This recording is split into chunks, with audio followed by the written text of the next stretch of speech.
Xo'p, часть 3. Так, videom uzun bo'lib ketmasligi uchun 2 minut qilib qo'yaman. Часть 3. Xo'p, shunaqa ikkinchi ayollarni tam yomon so'zlar bilan haqoratlab chiqayotgan birinchi ayollar, iltimos, birinchi ayol baribir birinchi ayol. Nima? Ayolini yaxshi ko'rgani uchun bitta narsani tushuninglar. Ayolini yaxshi ko'rgan erkak ko'chada hayotda ikkinchi xotin qilmaydi.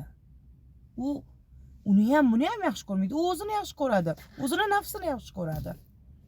Так что o'zinglarni o'zinglar утешать qilib, uspokоить qilishga shoshilmanglar. U erkaklar o'zini yaxshi ko'radi faqat. Ikkita ayolni bir-biriga dushman qilib qo'yib, o'zi chetda tomosha qilib o'tiradi. Mayli, meni ham kundoshim menga ancha-muncha gaplar gapirdi. Endi to'g'ri gapiradi ham eri bo'lgandan keyin. Endi uni ko'p gap gapirishiga ko'p narsa sababda baribir.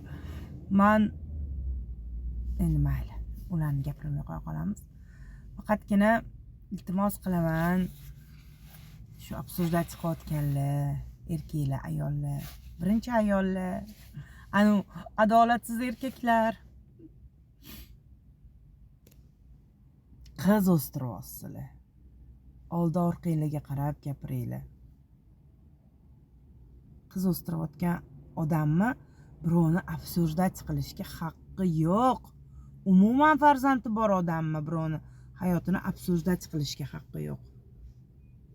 Chunki hayot shunaqangi bumerang aylanib kelib beayb farzanddan qaytadi. Farzandlarimiz javob beradi.